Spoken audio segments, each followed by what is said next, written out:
I've always romanticized being a pirate.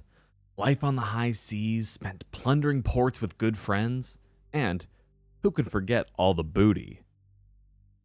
In reality, though, I would be an awful pirate.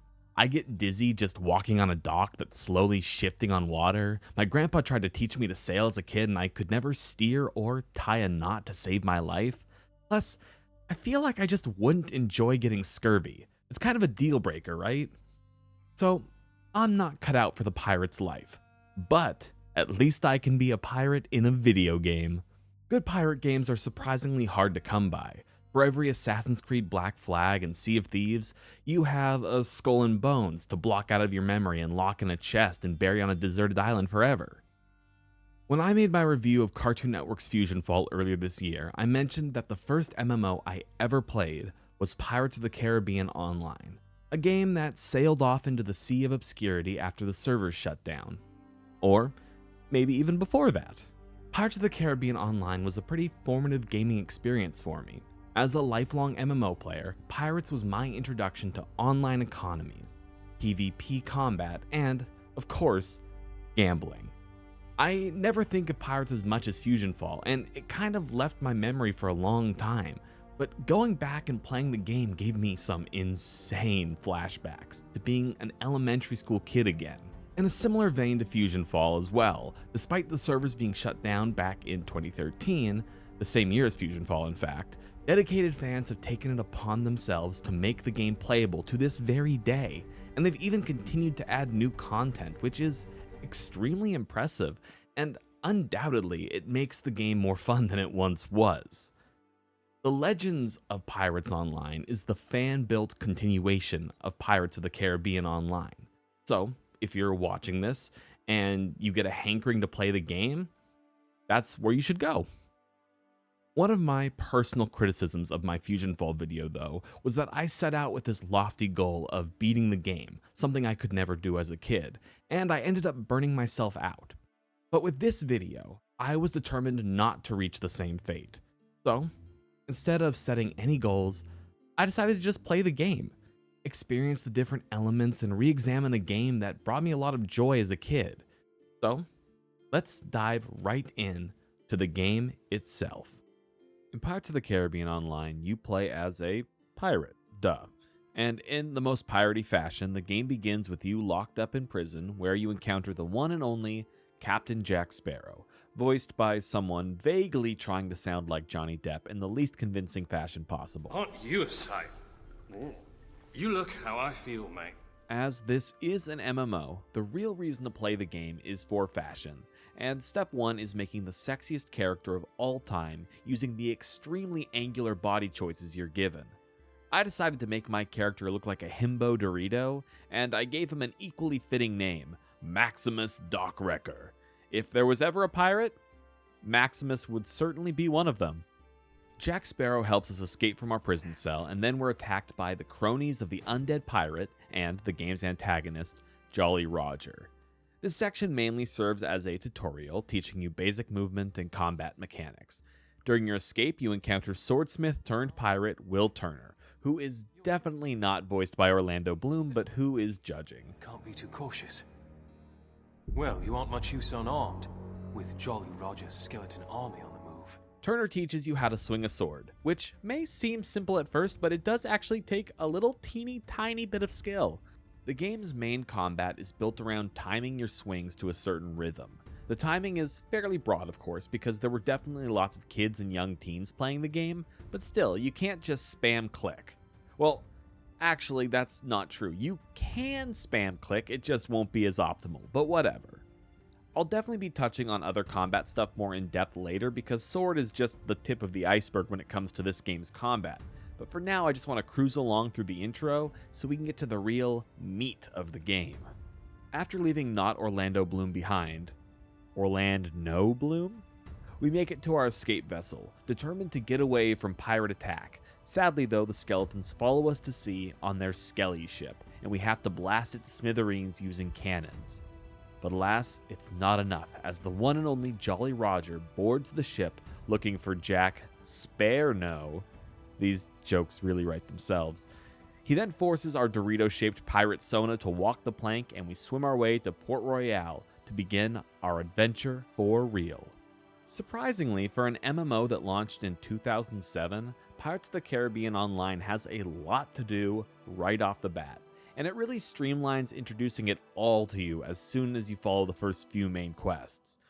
We go through the motions, we get a new weapon, a gun, which simultaneously seems like a good weapon and the worst weapon because of how you're allowed to use it.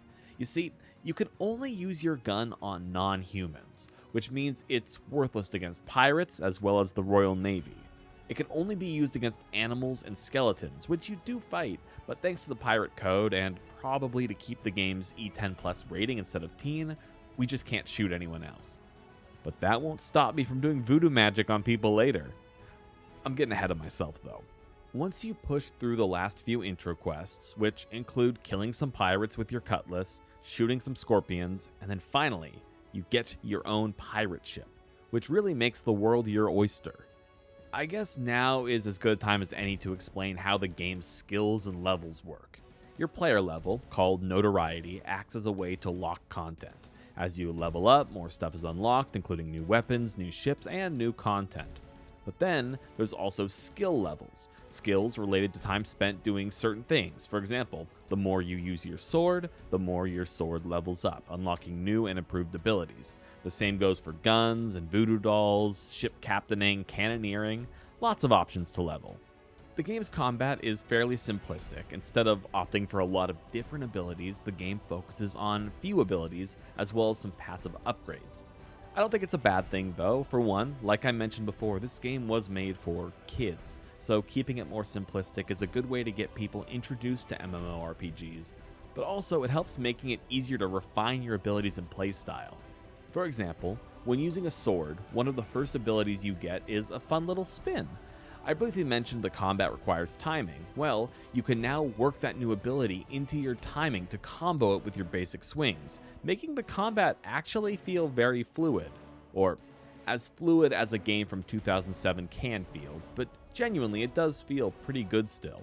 After doing these intro quests on Port Royale, it's time to get the hell out of there before I get arrested by the Royal Navy for, murdering a bunch of their people, stealing stuff, and just general crimes.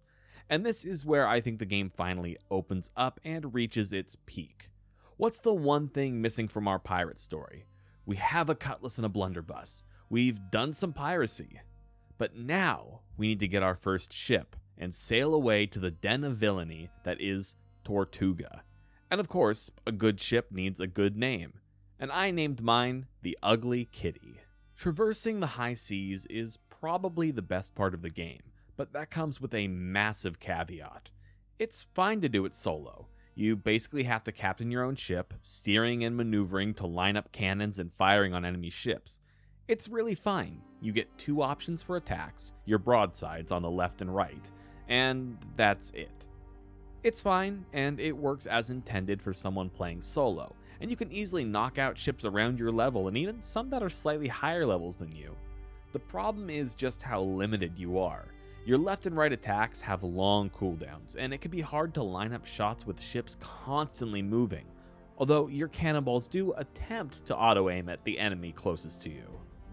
Ship gameplay gets 100 times better with friends, and sadly with the current state of the servers, that can be hard to manage.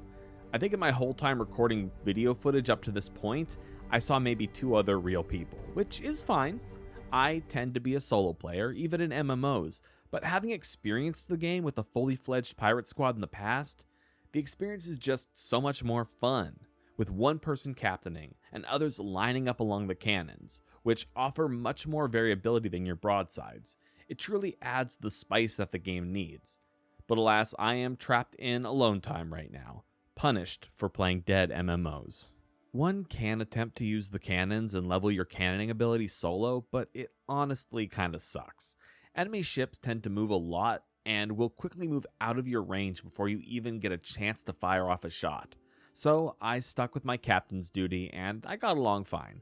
But I was missing that pirate zest, like some cumin or something. For now, I'll be back on the high seas later. but we're actually going to head to Tortuga to meet up with Captain Jack so we can join his crew and battle Jolly Roger. And where else would Jack be hiding? But at the bar, of course, drunk off his ass. The game honestly got away with a lot for its rating.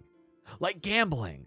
So I made this throwaway joke in my Fusion Fall video, but it's a fact that Pirates of the Caribbean Online taught me how to gamble. When I was a youngster, literally like 8 years old, I used to waste hours at the card tables located at every tavern around the game. You can play Texas Hold'em, called Tortuga Hold'em in the game, or Blackjack, both of which are excellent ways to make a ton of money really easy.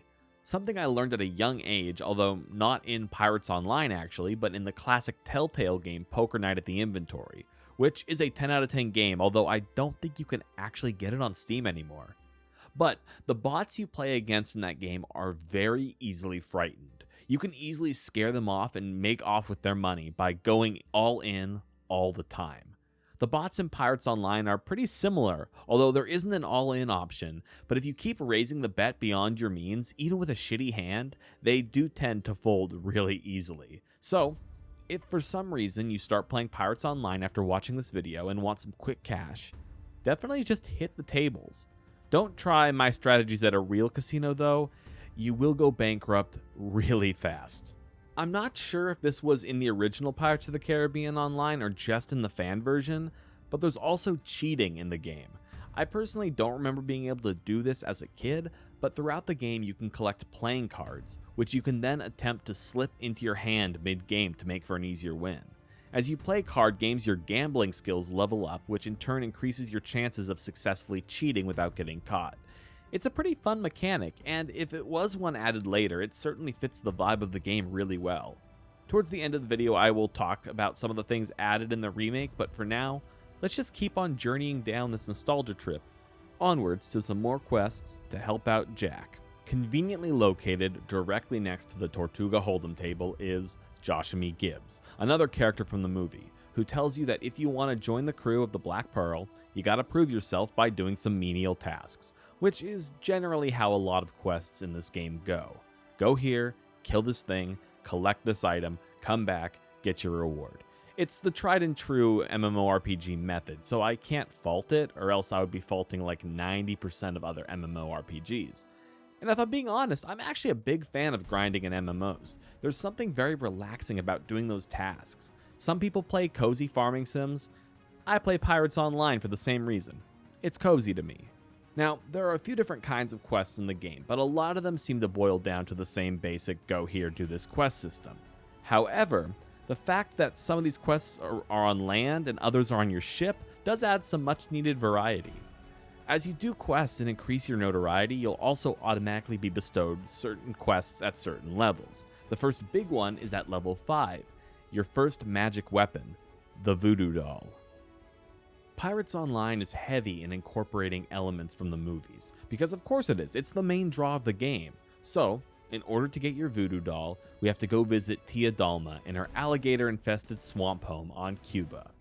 I don't know if Cuba is like that in real life, but thanks to this game, I have assumed that everyone in Cuba has their own fleet of alligators for my whole life, and I'm not sure if I want to know the truth. Now, Tia Dalma does what basically every other quest giver does. In order to get my cool new weapon, I have to go kill some people for her. In this case, it's some ships to get some straw so I can build my own Voodoo Doll. It's pretty easy, albeit a little time consuming to actually find the specific ships I need, because there are so many different kinds out there. And I'll be honest, I actually really wanted to complete this quest. Having a magic weapon sounded cool as hell. But instead, I decided to dick around on the high seas for a few hours. And what did I accomplish there? Well, actually a few things. First, I learned how strong a tiny boat can be, taking down ships sometimes 3 times my size and quite a bit over my level. I felt like I was Rocky, pushing through with sheer willpower and a can-do attitude. Then, I learned that piracy pays. Like, really well. Like, better than my day job at least, so there may be a new career in my future if my current occupation doesn't work out. And finally, I learned the hard way that this game is glitchy as hell. While I was completing random side quests and just generally dicking around, I decided to try my hand at boarding an enemy ship. Certain ships can be destroyed by swinging onto them and battling the crew, so you can then plunder it. It's really fun, except I didn't realize how high level everyone would be, and I got absolutely destroyed because of it. I woke up in jail, as you do in this game when you die, and I had to kick my way back out with the most obnoxiously loud kicking sound effect I have ever heard.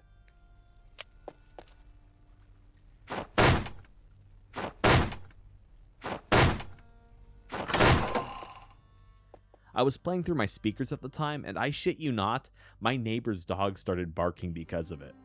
But back out at sea, when I attempted to fight another ship, I was then blasted by this godly beam of light, and my game just broke. I started floating around on the high seas, my screen just this excruciatingly bright color, until eventually I just decided to log out and log back in. And when I came back, my entire ship was gone. Like, I couldn't even board it anymore, just gone for good. Thankfully, I had made enough money from gambling and piracy that I was actually able to buy a bigger ship. But it was a very strange experience. Eventually, the ugly kitty did actually reappear in my ship list, but by then it was too late. I was on to bigger and better things. Say hello to my new ship, the Cuddly Mermaid. The Cuddly Mermaid was bigger and better in every way, and with it, I spent like another hour just sailing around battling ships, doing various side quests, and somehow I completely failed to actually collect the items I needed to build my voodoo doll. So not only am I easily distracted, I'm also a failure. But that's fine, I've just accepted it. It's here that I want to do a little interlude. You know, one of those little tangents in the middle of a video where instead of seeing a video game, you get to look at me instead. Normally, other YouTubers might put an ad here or something, but I'm not sponsored, so I am going to fill your brain with some useless information about the life and death of Pirates of the Caribbean Online. Initially, Pirates Online was supposed to launch in 2006 to line up with the release of the second movie, Dead Man's Chest. But as game things go, it got delayed until the very next year when it finally got released. Pirates got very middling reviews at the time, and while many reviews from that time actually just don't exist anymore, thankfully, Metacritic still has a few of them still listed, like the one from G4 TV, a TV station which was shut down not once, but twice. They panned the game, pointing out terrible lag problems and saying that the visuals just quote-unquote don't impress at all. I'm not really sure what they expected from an easy cash grab game developed by a subsidiary of a corporate monolith like Disney, but I digress. Other reviews were kinder, pointing out that it was a good MMO for kids and families who want to sail the seas together. Whether you're someone who thinks child-oriented things should be graded on a different scale or not, it doesn't really matter. The point is, critics gave it a solid meh. The game was free to play, however, as is the way with MMOs, there was a subscription that players could buy if they wanted. And what did they lock behind that subscription? Well, most weapons, quests, ships, basically anything one might want to do in a game. You were also level capped at 14, with weapons only leveling up to level 7. Personally, I don't remember if I ever had a subscription for the game. I know that at the time I shared an account with my brother, but who knows what young Andy was rocking back in the day. Finally, as with all things, they must come to an end. In 2013, the game shut down. For the last few months of playtime, players got access to everything the game had to offer for free, until the servers finally went offline for good. Or so they thought. That was a cliffhanger, but truthfully a very lazy one because those specific servers would never come back online. However, 2 years later, The Legend of Pirates Online was announced, and the rest is history. You could still access the game for free in 2025, and there have been a lot of updates to content since the game shut down. But for now, let's get back to Maximus Dorito Dockwrecker as he continues his quest for a voodoo doll. It really sounds like I'm writing a terrible fanfic right now. So I actually put that little interlude there because I took a break from playing the game for like a month, and it felt kind of natural to separate things in my brain. That's a little insider baseball, but when I logged back in, I found that I was actually nowhere near getting my voodoo doll because there was a lot more to do in the quest. So first I had to get that hay from the ships. Then I had to get blood from a bunch of creatures, because voodoo magic needs blood, I guess. And I kinda thought I would need some human blood, but maybe that was just a little too dark for the game. So instead, we had to go collect blood from crabs, scorpions, and alligators. Then we had to go get bone dust from, you guessed it, skeletons. And then finally, we could get our very own voodoo doll. And honestly, it's like a super cool weapon. The voodoo doll is the first healing weapon in the game, with skills built for group play. So it finally sets up that group dynamic, but also gives players a chance for a ranged damage dealer who can attack multiple people at once. It's genuinely kind of sick. To use the voodoo doll, you need to move in range of a friend or enemy and then attune to them, like how one might put hair in a real-life voodoo doll, something I definitely don't know about from experience. Once you're attuned, you can then unleash attacks or healing through voodoo powers. At first, you can only attune to one person, but as you level the weapon, you get the ability to attune to more people, as well as unlock new abilities. At first, you just have Curse, but immediately after that, you can get Swarm, which summons a horde of bugs to attack your enemies. It's absolutely metal as hell. The real question is, though, you can't use guns on humanoids, but can I summon a swarm of bees on a naval officer? Yes, I can. I think it's kind of hilarious that these Navy officers, with guns mind you, simply use their bayonets only. So I guess they can't shoot me either, but I can unleash hellish voodoo magic on them? So fuck the pirate code. Now, it was around here that I started to notice a few not so great things. First, the game has an absolutely terrible XP economy. You've probably noticed that I have barely touched the main story of the game. That's because by the time I actually got my voodoo doll, I was already a high enough level to unlock the next weapon, the daggers. And I don't remember if it was like this when I was a kid, or if this was something that just was brought in with the fan remake, but you level up so fast, I simply never had time to do the main story. I also began to notice some issues with my favorite part of the game, being a pirate. This is not an issue for multiplayer working with a crew, but playing solo combat is just dreadfully slow and insanely imprecise. The cooldown speed for your 2 attacks you get is far too long, and in that time, enemies have the chance to fire off 3 or 4 shots for every 1 attack you get. Now, that is mitigated by your ship having a much higher perceived health pool, but even that is kind of a lie, because as you take more damage and your ship becomes weakened, you exponentially take more damage yourself. There's also this issue that sometimes your cannons will just fire at the wrong ship. The game has no targeting system, so you are blindly firing, hoping that you hit the right ship. But sometimes, when you are already locked in combat with one ship, your cannons might just totally fire at another ship with no control. And sometimes that ship you hit is 5 times your level, because the high seas have no level barriers. Ships of every level are just together out there. It became wildly apparent when I was trying to get the materials needed to unlock the daggers. I was tasked with getting metal bars from East Indian Trading Company ships. The problem was that I would encounter the ship I was looking for, and there would be a much larger, higher level ship directly next to it. And the moment I tried to pull the ship I needed to kill, I would also aggro the big ship, or even shoot at the big ship for some reason, completely out of my control. It made a simple task 10 times harder and 10 times less fun to deal with. So, as I continued playing, I began to see the seams of the game starting to rip. There are things I really like about the game, but there are also certain mitigating factors that make it easy to understand why the game lost steam and eventually shut down.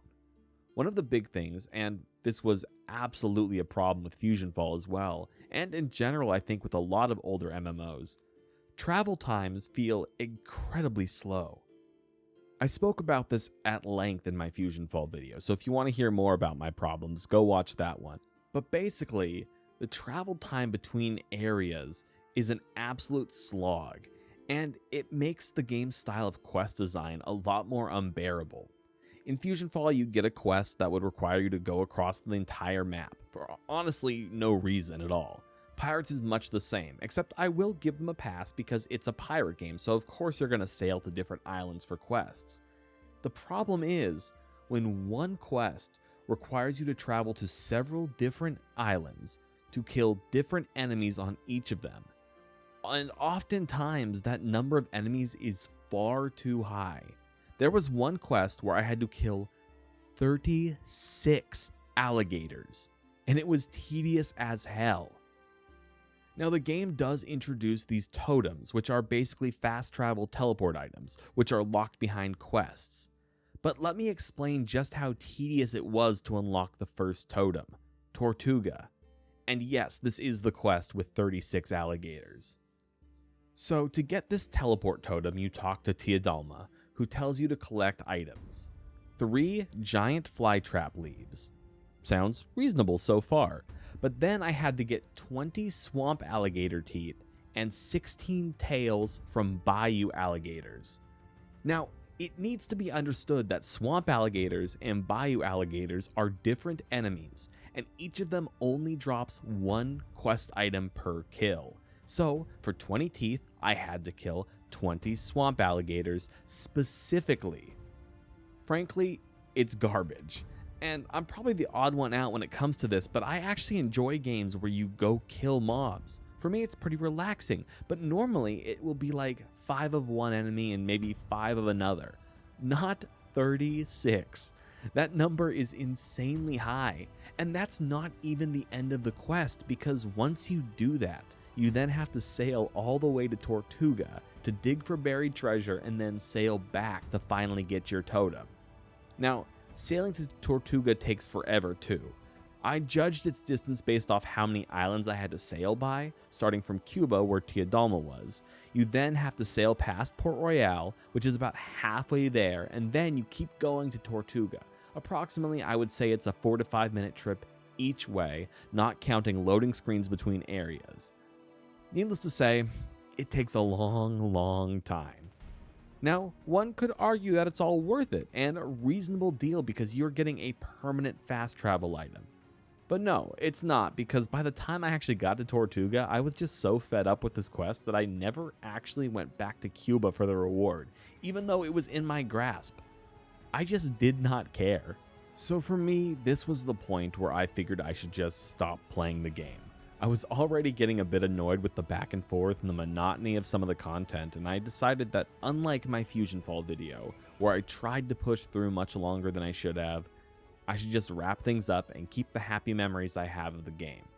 There's a lot I actually really like about Pirates Online, from the ship combat, although it does need a better solo experience, to the fun combo systems, and honestly, the game has some really unique weapons. Going back and playing old games is a great way to gain insight about modern games. You can learn from mistakes of the past and apply them to future works.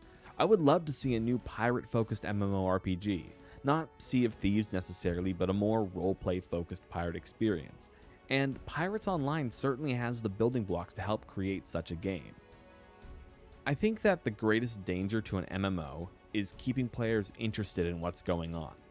A lot of MMOs do it with a healthy stream of activities, fresh content, updates, and actually I do really want to applaud the Legend of Pirates Online devs because they're actively pushing out new content to this day. While recording footage, there was a 3-day period when the servers were down while they updated and added an entirely new boss encounter, the Kraken, as well as new Kraken Hunter ship enemies, and a whole bunch of cool stuff like that. They're putting the work in to keep alive a game that they love, and I respect that greatly. The issues that I have with this game have nothing to do with the work that they've been doing. They're simply with the base game they started from and built into something fun and cool, but pushing through the slog to reach their new content takes a lot of willpower.